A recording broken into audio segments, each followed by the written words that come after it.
제가 예전에 고등부를 지도했던 전수사 때 고등학교 2학년 여학생과 대화를 한 적이 있었는데, 야, 너 꿈이 뭐냐? 이렇게 말했더니 그 여학생이 뭐라고 대답했냐면, 저요? 착하고 돈 많은 남자 만나서 결혼하는 거요. 이렇게 말을 했을 때 제가 속으로 엄청 당황했는데, 당한 척 하니까 어휴, 그래? 그럴 수 있겠지. 야, 근데 그 착하고 돈 많은 그 남자가 꼭 너를 좋아할 이유가 있을까? 이렇게 물었어요. 만약에 착하고 돈 많고 잘생긴 남자가 너를 좋아한다면 너에게도 뭔가 매력이나 뭐 장점이나 뭐 경쟁력이 있어야 되는 거 아니야? 이렇게 하고 대화는 마쳤습니다. 근데 이 학생이 만약에 제 얘기를 듣고 그러게 착하고 잘생기고 돈 많은 남자는 많은 여자들한테 인기가 많을 텐데 그 남자가 나를 선택할 뭔가 나도 준비해야 되는 거 아닌가? 이렇게 생각을 했다면 아마 그 여학생이 뭔가를 준비했겠지요. 뭘 준비했을까요? 나름대로 성공과 행복을 위해서 나도 자격을 갖춰야 되겠다라고 말하면 그 여학생은 뭘 준비할 수 있을까? 우리가 성공을 꿈꾸고 행복을 꿈꿀 때 각자 애씁니다. 준비를 합니다. 예전에 학교 다닐 때 들었던 말 중에 사당 오락 이런 말 들었잖아요. 4시간만 자고 공부해야 대학 가는 거야. 5시간 이상 가면은 대학 못 들어가. 이런 말 많이 들으면서 잠만 자고 열심히 공부하라 이런 말 많이 듣고 저도 하여튼 눈 뜨면서 뭐 열심히 하려고 애를 많이 썼던 기억이 납니다. 근데 어떤 의사가 그러더라고요. 어떤 분이 8시간 자야 건강하다고, 그래야 생체 리듬상 최소 7시간은 자야 건강하다 이러는데 책 제목 중에 하나가 이런 게 있어요. 부자는 하루 8시간 잠자지 않는다, 이런 말이 있어요. 8시간 자면 건강에 참 좋은데 성공하기 어려워. 부자들 하루 4시간만 자고 이래. 5시간만 자고 애를 써. 그렇게 막 다 자고 다 먹고 다 놀고 언제 네가 성공하냐, 뭐 그런 내용일 것 같습니다. 그래서 우리가 열심을 많이 내요. 어쩌면 외모도 경쟁력이라 아마 이 학생이 외모를 가꿔야 되겠다, 살을 빼고 다이어트하고 운동도 하고 안 되면 좀 의학의 기술 좀 빌려서 코도 세우고 눈도 크게 하고 외모가 경쟁력이지라고 했을지도 모르겠죠. 아니야, 서세술이 중요하고 인간관계가 네트워크가 얼마나 중요한지 몰라. 아마 각자 성공의 노하우들이 있을 것이고 준비를 할 것입니다. 애를 쓰겠죠. 예전에 피겨스팅 김연아 선수가 올림픽 앞에 두고 인터뷰하는 내용이 있었는데 기자가 이렇게 물어요. 지금 올림픽 앞두고 지금 멋진 지금 연습하고 있으신데 보통 이런 거 한번 제대로 한번 마스터하려면 얼마나 연습해야 돼요? 이런 질문이었죠. 그랬더니 제가 마음에 드는 동작을 연습하면 아마 한 10,000번을 할 겁니다. 그리고 아마 수천 번은 넘어져요. 시간으로 따지면 1년, 2년이 걸립니다. 이렇게 말해요. 그 멋진 한 동작 몇 초짜리를 보여주기 위해서 10,000번을 연습, 수천 번을 넘어져 1년, 2년이 걸려. 와, 그러니까 김연아지, 그러니까 금메달이겠지, 이런 생각을 해보게 됩니다. 유명한 발레리나 중에 강수진이라는 분이 계신데 그분이 엄청 예쁘게 생겼고 날씬하죠, 발레리나인데. 근데 그 사진이 하나 실렸는데 사진이 얼굴도 없고 몸매도 없고 발만 찍은 사진, 제목이 아름다운 발. 그 발을 봤을 때 와, 이 발레리나의 발이라고는 믿기지 아니하는, 어떠면은 80대 노인의 발, 굳은 살이 배기고 상처가 나고 비뚤어지고 휘어지고, 와, 이 아름다운 멋진 공연을 위해서 이렇게 많이 연습했구나, 막 존경심, 경외감이 들 정도였다라는 거예요. 아마 우리 여러분들도 다 성공을 위해서, 가정을 위해서 애쓰고 노력하고 열심을 내겠죠. 제가 보니까 이런 일이 있어요. 열심을 내고 애쓰고 열정이 넘치는 사람일수록 신앙의 위험이 커지는구나를 알게 됐습니다. 열심을 내는데 평상시 열정이 있는데요, 신앙의 위험이 생겨요. 전에 전도하다가 어떤 분을 만났는데 대화하다 보니까 모태신앙이래요. 아니, 모태신앙인데 예배 드리는 게 그냥 익숙할 텐데 어떻게 지금 예배를 안 드릴 수가 있냐, 이렇게 질문했더니 잠시 고민하더니 자기 얘기를 합니다. 모태신앙으로 태어나서 어릴 때부터 교회 다녔고 아침에 눈 뜨면 당연히 씻어 씻고 뭐 의심 한번 하지 않고 교회를 다녔다는 거예요. 친구 다 교회 다니고 교회가 재밌고. 그런데 어느 날 고3이 되었는데 엄마가 그런 얘기를 해요. 야, 너 고3이잖아. 고3이면 고3에 충실해야지. 교회는 나중에도 갈 수 있지만 고3은 한 번뿐이야. 이렇게 얘기하더래요. 그걸 들으니까 그렇지. 고3 한 번뿐이가 얼마나 중요해. 그 엄마 말을 듣고 학원을 다니기 시작했어요. 주일날. 그러니까 엄마 때문에 교회 나갔는데 엄마 때문에 고3 때 학원을 가게 된 거예요. 그래서 특별한 이유가 있으면 예배를 빠질 수 있구나라는 게 은연중에 들어왔어요. 물론 고3을 잘 보내고 대학에 입학했어요. 대학에 합격하고 이 자매는 다시 교회에 열심히 신앙생활을 시작했습니다. 열심히 신앙생활을 했어요. 대학교 4학년 때 취업을 준비하는데 이게 쉽지가 않은 거예요. 취업을 준비하는데 또 학원을 다녀야 되는 어떻게? 취업을 준비해야 되는데 예배는 빠져야 되겠다. 또 몇 달을 빠졌어요. 왜? 취업을 해야 되니까. 취업을 했습니다. 또 있다 보니까 승진을 해야 되고 프로젝트를 해야 되고 얼마나 바빠요. 그러니까 이거 승진과 프로젝트 때문에 좀 당분간 교회를 좀 쉬어야 되겠다. 결혼 다가오니까 결혼 준비 때문에 바빠요. 시댁도 만나고 뭐 가야 돼요. 그러니까는 결혼 준비 때문에 어쩔 수 없이 예배를 빠지게 돼. 아기를 낳네. 아기를 낳으니까 육아가 얼마나 힘들어요. 피곤해요. 아기 낳으니까 더 예배 드릴 수 없네. 그러다 보니까 자기가 지금은 교회를 쉬고 있더라. 이렇게 말하는 것을 봅니다. 저는 살면서 성도들이 목사님 저 어쩔 수가 없어요 라는 말을 제가 무시하지 않아요. 왜? 우리 살다 보면 정말 어쩔 수 없는 일이 벌어져요. 감당할 수 없는 일이 벌어져요. 지난주에도 옆에 교회 목사님이 전화가 왔어. 우리 교회 성도가 이런 일이 있는데 제가 어떻게 할지 모르겠어요. 목사님 같으면 어떻게 하시겠어요? 정말 저 목사님 입장 난처하겠다. 그래도 뭐 제가 원론적인 이야기를 해줬으면 이렇게 하셔야 될 것 같아요. 정말 들어보면은 어쩔 수 없는 기가 막힌 딱한 상황이 있을 수 있어? 없어요. 그러니까 제가 그때 그런 성도에게 제가 뭐라고 하는 거 아닙니다. 근데 문제는 점점 우리 안에 어쩔 수 없다라고 말하는 상황이 많아진다는 거예요. 전에는 어쩔 수 없다가 한 번이었어요. 1년에 한 번. 한 달에 한 번. 일주일에 한 번이 되네. 예배 드릴 수 없는 상황이 옛날에는 없었어요. 죽지 않으면 가는 거야. 어느 순간부터 예배 드릴 수 없는 상황이 너무나 많아졌다. 왜 그럴까 생각을 해보니 그 원인 중에 하나가 이 코로나19 영향이 크구나. 예전에는 교회마다 11시 예배를 대예배라고 불렀어요. 야, 대예배 가자. 일부보다는 대예배 드려야지. 대예배를 가장 중요하게 생각했죠. 또 예배를 안 드린다 이거 상상도 못했죠. 예배 안 드리면 천벌을 받는 거라는 생각도 우리가 하잖아요. 그런데 갑자기 코로나 때문에 예배를 안 드리네, 교회를 안 가네, 이거 난감해, 난처해. 안 가도 되나? 안 갈 수 있나? 근데 안 가봐도 문제가 없네. 교회에서는 영상 예배 보면 됩니다. 헌금만 하시면 됩니다. 그럼 다 예배 드린 거예요. 이러니까 그전에는 교회 안 가면 불안했는데 이제는 떳떳이 교회 안 가네. 가끔 전화 오죠. 목사님 제가 바빠서 영상 예배 드렸어요. 그러시길 알겠습니다. 상황과 환경 속에서 점점 예배할 수 없는, 어쩔 수 없는 상황이 점점 많아지더라. 왜 그럴까? 속담 중에 3살 버릇 8까지 간단 말이 있어요. 어릴 때 몸에 익힌 습관은 나이가 들어도 안 변한다라는 뜻이겠죠. 코로나 2, 3년이 우리 안에 예배 드리지 않아도 괜찮다라고 하는 습관을 들였어요. 영상 보면 되지. 그전에는 우리 교회가 제일 좋은 교회였는데 영상 보니까 다른 교회 영상이 나오네. 다른 교회 목사님 설교가 들리네. 그러니까 비교하게 되네. 우와, 우리 목사님보다 잘하시네.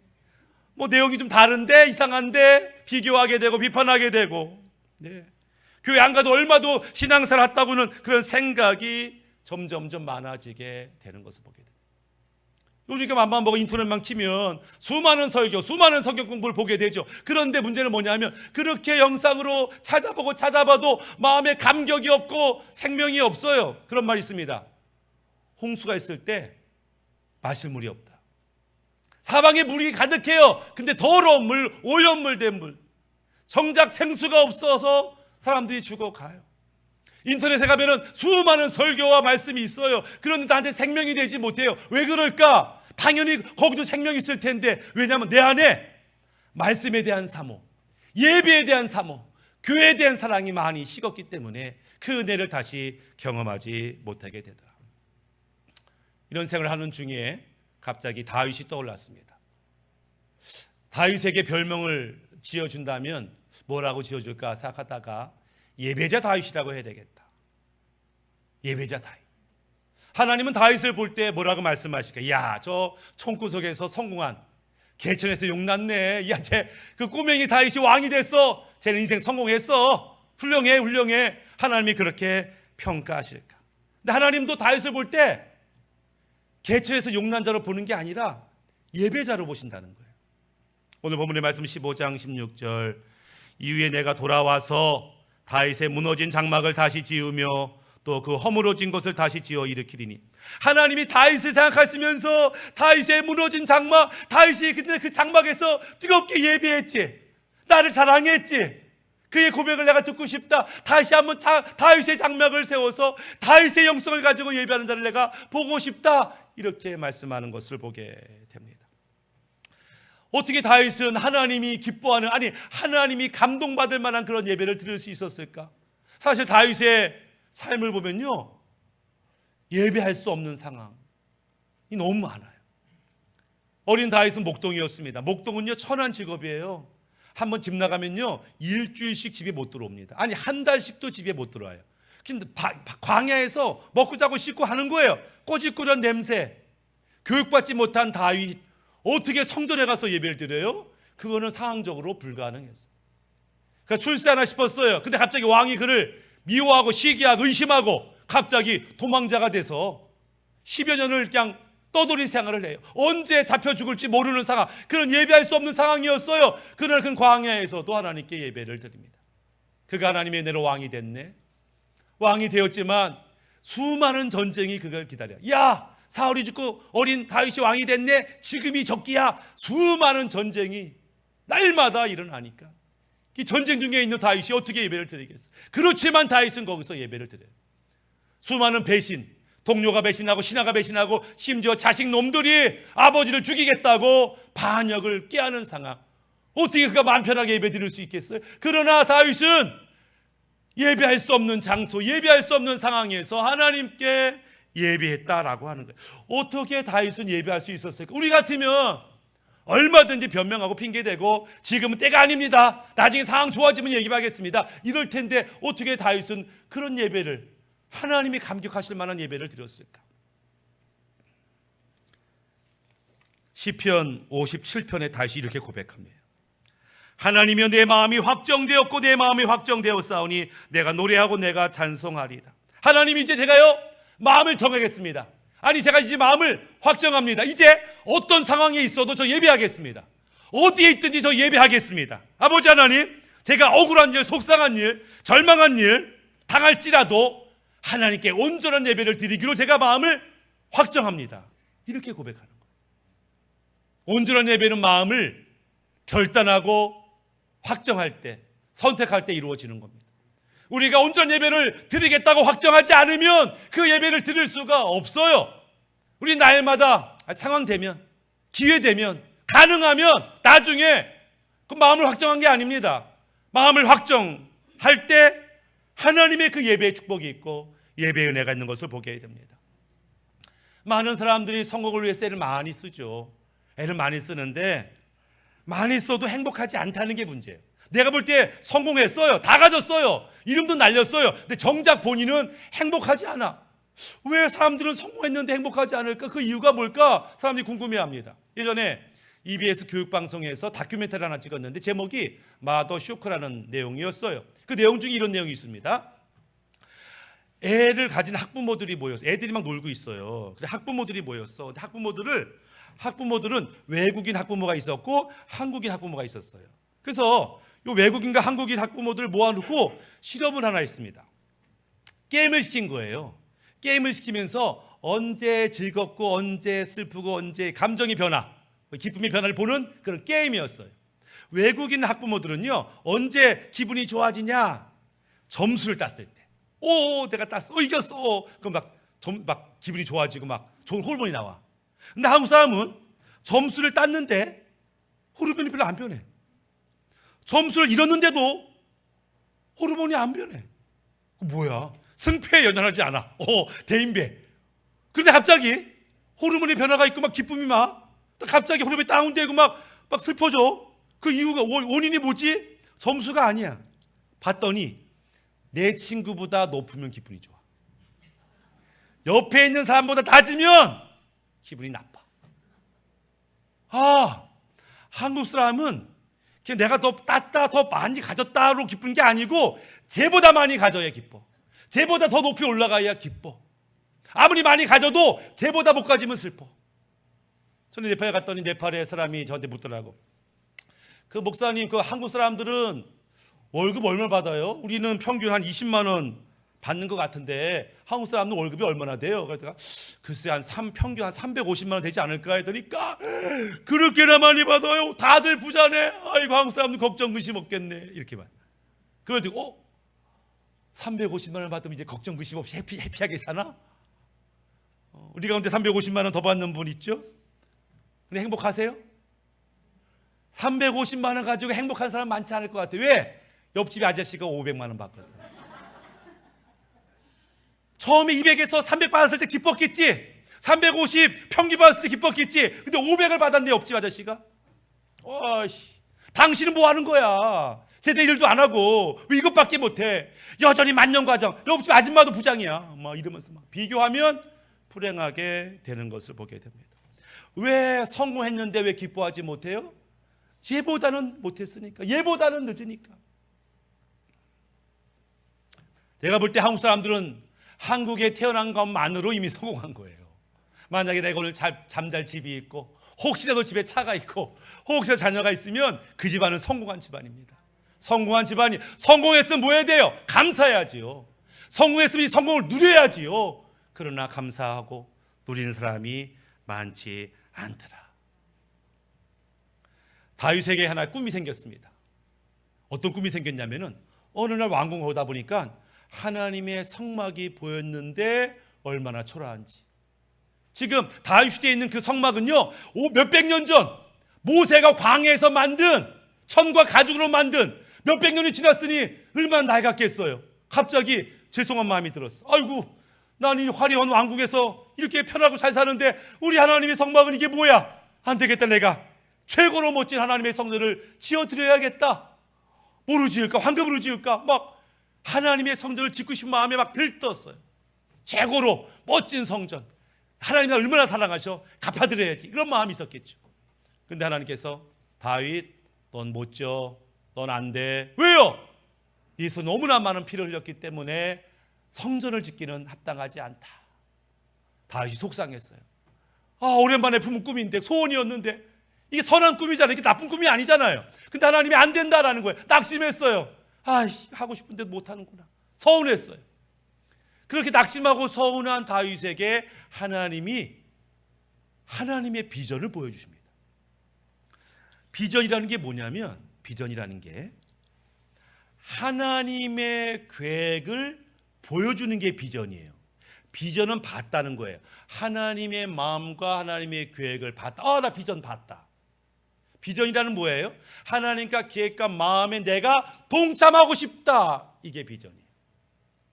그리고 이제 하나님의 비전을 나의 비전, 나의 꿈으로 삼고 이것을 위해 나가겠다. 비전의 사람이죠. 지금 다윗은 스스로 꾼 꿈이 있었어요. 하나님의 성전 근사하게 지어야지. 근데 하나님이 그거 별로 원하지 않으셨어요. 그러면서 하나님의 비전, 계획을 다윗에게 살짝 보여주셨습니다. 시편 89편 3절에 주께서 이르시되 나는 내가 택한 자와 언약을 맺으며 내 종 다윗에게 맹세하기를 내가 내 자손을 영원히 경고히 하며 내 왕위를 대대에 세우리라 하셨나이다 하시면서 다윗 가문을 영원히 만들고 다윗의 후손 가운데 메시아를 보내고 그 메시아가 그 나라를 완성할 것이다라고 하는 엄청난 하나님의 계획을 보여주셨습니다. 다윗이 깜짝 놀라며 뭐라고 고백해요? 도대체 내가 누구기에, 내가 뭐라고 나를 이렇게 생각하시나이까? 감격해요. 아니, 저 시골 목동이 나를 뭘 귀하게 여기시고 그 수십 년 동안 보호하시고 인도하셨는데 이제 내가 뭐라고 하나님의 엄청난 계획을 보여주십니까? 너무너무 감격해. 그러면서 다시 뭐라고 하냐면은 하나님이 보여주신 이 비전이요, 이제 내 기도 제목으로 삼겠습니다. 이렇게 말해요. 사무엘하 7장 27절에 만군의 여호와 이스라엘의 하나님이여 주의 종의 귀를 여시고 이르시기를 내가 너를 위하여 집을 세우리라 하였으므로 주의 종이 이 기도로 주께 간구할 마음이 생겼다. 네, 이제 이거 기도 제목 삼겠습니다. 하나님이 내게 주신 이 비전, 영원한 나라에 대한 비전, 내가 기도 제목으로 삼고 나아가겠습니다. 하나님의 꿈이 내 꿈입니다. 하나님의 비전이 내 비전이 되겠습니다. 고백하는 다윗을 보게 됩니다. 우리는 다윗이 봤던 하나님의 비전, 그 마음을 보았는가? 그래서 하나님의 계획에 내가 동참하기 원합니다. 그 마음에 동참하여 그 마음과 비전을, 그 계획을 나의 것으로 삼습니까? 이렇게 삼았던 성도님이 얼마나 계신지. 막 우리 가운데 그 비전을 발견하지 못했다면 우리는 발견해야 됩니다. 어떻게 해요? 내 안에 계신 주님과 친밀한 관계를 맺어야 되고, 내 안에 계신 주님이 어떤 마음과 생각을 가지셨는지를 아셔야 됩니다. 그분이 나에게 뭐라고 말씀하시는지, 나에게 뭘 기대하시는지를 우리가 알아야 돼요. 빌립보서 2장 13절에 너희 안에서 행하시는 이는 하나님이시니 자기의 기쁘신 뜻을 위하여 너희에게 소원을 두고 행하게 하시나니. 내 안에 하나님께서 그분의 비전이 계신데 이것을 하는 나에게 소원으로 주신다는 거예요. 갑자기 하나님의 비전을 깨닫고 나 소원 생겼어, 나 꿈이 생겼어, 나 이렇게 살 거야. 하나님의 마음과 비전이 나의 소원이 되는 일이 있다. 그러려면 내가 하나님의 마음과 계획을 알아야 되는데 그걸 못 알아먹어요. 못 들어요. 눈치를 못해요. 왜? 내가 너무 더러워져서. 내 눈이 더럽고 내 귀가 너무 더럽고 내 입이 너무 더럽고 내 마음이 더러워서 주님의 것이 온전히 내게 와닿지가 않아. 그래서 우리가 하나님과 친밀해지고 하나님의 비전을 받으려면 나를 정결하게 해야 됩니다. 먼저 내 눈을 정결하게 해야 돼요. 보는 걸 조심해야 돼요. 음란하고 악하고 더러운 거 보지 않아야 됩니다. 듣는 귀를 조심해야 돼요. 더러운 말, 거짓말, 음란한 말 들으면 안 돼요. 말도 조심해야 됩니다. 하나님 말씀을 선포하고 복음을 증거하고 찬양하는 입술이 되어야 되죠. 우리 감각도 이런 말초적인 감각이 아니라 하나님의 임재를 느끼는 감각이 되어야 됩니다. 우리 호흡 가운데 하나님의 생명과 사랑을 호흡하는 그런 호흡이 되어야 되죠. 그래서 우리가 정결하게 될 때 그분의 것이 투명하게 나에게 오며 아멘, 아멘. 내가 주의 마음을 알겠습니다. 내가 주의 뜻을 알았습니다. 그대로 살겠습니다. 고백하게 되는 거죠. 또 우리가 하나님의 비전을 발견하기 위해서 우리는 성령 충만을 사모해야 됩니다. 사도행전 2장 17절에 하나님 말씀하시기를 말세 내가 내 영을 모든 육체에 부어주리니 너의 자녀는 예언할 것이요 너희의 젊은이들 환상을 보고 너의 늙은이들은 꿈을 꾸리라. 어떤 꿈? 하나님의 비전을 나의 비전으로 삼게 되는 꿈. 언제? 하나님의 영이 내 안에 임할 때, 성령 충만할 때 이런 일이 벌어진다. 내가 진짜 하나님의 비전을 보기 원하십니까? 우리는 성령 충만을 사모해야 됩니다. 그것이 얼마나 좋은지를 경험해야 됩니다. 근데 이걸 또 아셔야 돼요. 하나님의 비전을 받았어요. 비전대로 살기로 결심했습니다. 그러면 만사형통인가? 그러지가 않아요.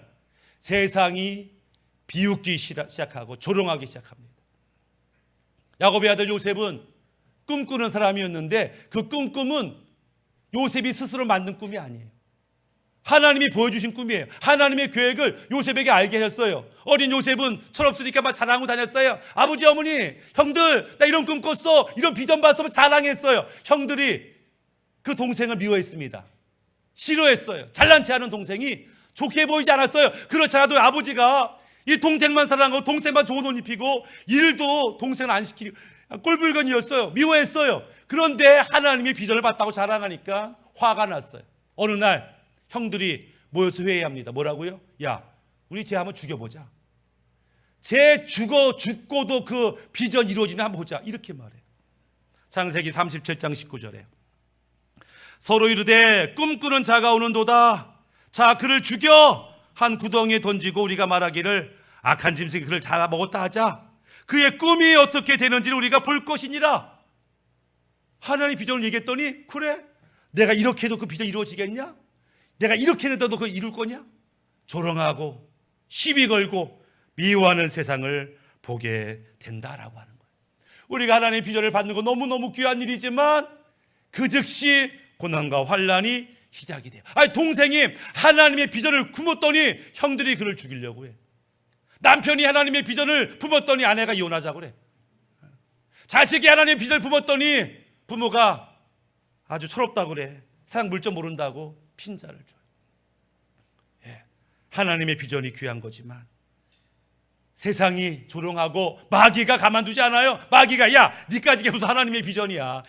너 하나 간수 못하는 게 네 가정도 책임 못 차는데 네가 무슨 하나님 나라를 세운다 그래. 꼴값 떨지 마. 이렇게 사단이 도전해 오는데 뭐 할 말이 없죠. 왜? 나를 보면 그 말이 틀린 말도 아니거든요. 그러나 비전의 사람은 그럼에도 불구하고 역경을 이뤄냅니다. 왜? 내가 세운 비전이 아니에요. 이거는 하나님이 주신 비전이기 때문에 그 비전 바라보면 이겨나가는. 요셉이 자기가 꾼 꿈 그 비전을 이루기까지 수십 년이 걸렸지만 마침내 그 비전을 이루는 것처럼 우리도 그 비전을 이루어야 되죠. 물론 고난이 있겠죠. 근데 고난이 있는 것이 다행입니다. 내가 비전 따라가는데 고난이 와요, 역경이 와요. 그 얘기는 뭐예요? 너 잘 가고 있어. 네가 잘 가고 있으니까 세상과 마귀가 그냥 시샘하는 거야. 너 잘 가고 있는 거야. 그렇게 이해할 필요가 있어요. 지글지글러라는 사람이 그런 말을 했습니다. 사람을 바보로 만드는 가장 좋은 방법은 모든 것을 공짜로 주는 거야. 그럼 사람이 바보가 된대. 미국이 독립을 했습니다. 유럽의 영국의 많은 사람들이 야, 신대륙을 개척하자. 아메리카로 왔어요. 땅을 찾고 금강을 찾고 막 확장하고 꿈의 아메리카가 됐어요. 그러나 이미 아메리카에 살고 있던 원주민의 입장에서는 침략을 당하는 거예요. 나라를 빼앗기는 거예요. 쫓겨나는 거예요. 막 죽이는 거예요. 그리고 어떻게 해? 전쟁할 수밖에 없죠. 뭐 제대로 된 나라가 없으니까 흘러오는 유럽 사람 이길 수는 없었지만 그들도 목숨 걸고 싸워. 목숨 걸고 싸워. 아버지가 죽으니까 아들이 화가 나서 싸웁니다. 그렇게 전쟁 이런 중에 미국이 독립선언을 합니다. 말은 독립선언을 했지만 원주민들 간의 다툼은 여전히 끊이지 않는 거예요. 그러던 차에 미국이 정책을 하나 만듭니다. 어떤 정책을 만들어요? 원래 살고 있던 아메리카 원주민에 대해서 특혜를 좀 주자. 이런 특혜를 좀 주자. 어떤 특혜? 먹고 살 수 있도록 먹을 걸 대주자. 식료품을 대주자. 야, 세금 면제해 주자. 다치고 병 생기면 공짜로 의료 혜택 주자. 애들 학교 다닌다는 무조건 무상교육 시키자. 집도 주자. 정말 그렇게 했어요. 그랬더니 어떤 일이 벌어져요? 아메리카 원주민들이요, 방향을 잃어요. 이렇게 잘해주는 사람과 싸울 이유가 없는 거예요. 아니 모든 게 공짜야. 와, 너무 행복해. 그래가지고 시간이 흘렀더니 아메리카 원주민들이 대다수가 뭐가 됐어요? 알코올 중독자가 됐어요. 공부할 이유가 없어요. 공부 안 해도 먹고 살 거 나와요. 알코올 중독 돈 다 써도요, 다음 달 되면 또 돈 나와요. 다 왜? 삶의 방향, 목표가 없어요. 만사태평이야. 그럼 그게 행복한 거예요? 그렇지 않죠. 오히려 고난 있을 때 그 고난 때문에 하나님을 바라보고 그 고난 때문에 우리가 새로워지는 것을 경험할 필요가 있어요. 어느 농장에서 아기 돼지가 까불떡 놀다가 발라당 자빠졌어요. 그렇게 다들 다른 동물들이 아유 저거 까불다가 넘어졌네, 징징 짜겠지 하고 있는데 넘어진 아기 돼지가 까르르르 웃고 있어. 야, 너 뭐가 좋아 웃고 있냐? 막 웃어. 야, 너 안 아프냐? 아니 너무 아픈데 넘어져서 울려고 봤더니 하늘이 보여. 목이 짧아서 하늘 보고 싶어도 늘 안 보였던 하늘이 자빠지니까 보네. 와, 자빠지면 하늘 보인다. 이런 자빠지. 우리가 자빠질 때가 있어요. 돈 때문에 자빠지고, 배신당에 자빠지고, 병들어 자빠지고, 죽을 것 같은 그때 갑자기 눈에 하늘이 보이네. 하나님이 보이네. 그러면 그게 사는 길이에요. 나는 죽을 것 같아. 이제 끝났어. 바보처럼 이렇게밖에 못하다니. 나는 멍청인가 봐. 열등감이 생기고 자존감이 떨어지고 창피하고 하는 그 순간에요, 눈을 들어보니까 하나님이 보이네. 하나님 말씀이 들리네. 하나님의 심장이 느껴지네. 그게 살 길입니다. 그게 사는 거예요. 돈을 많이 얻었다고 성공하는 게 아닙니다. 오늘 우리는 무슨 꿈을 가지고 사십니까? 여전히 세상 사람들이 말하는 그 똑같은 그 꿈, 성공 야망을 갖고 살아요? 아니면 하나님의 비전을 발견하고 그것을 위해서 살고 계십니까? 그 비전, 그 마음을 알려면요, 주님과 친밀해야 되는데 나는 정결해질 필요가 있어요. 더 주님을 구할 필요가 있어요. 성령 충만할 필요가 있어요. 그러면 고난도 기쁨이 됩니다. 예, 고난도 기쁨이 돼요. 절망의 상황이요, 이 상황이 기가 막힌 상황이 아니라 하나님이 날 위해 베풀어진 기회라고 고백하게 되는 거죠. 이 은혜가 우리 모든 성도에게 임하시기를 예수님의 이름으로 축복합니다. 아멘.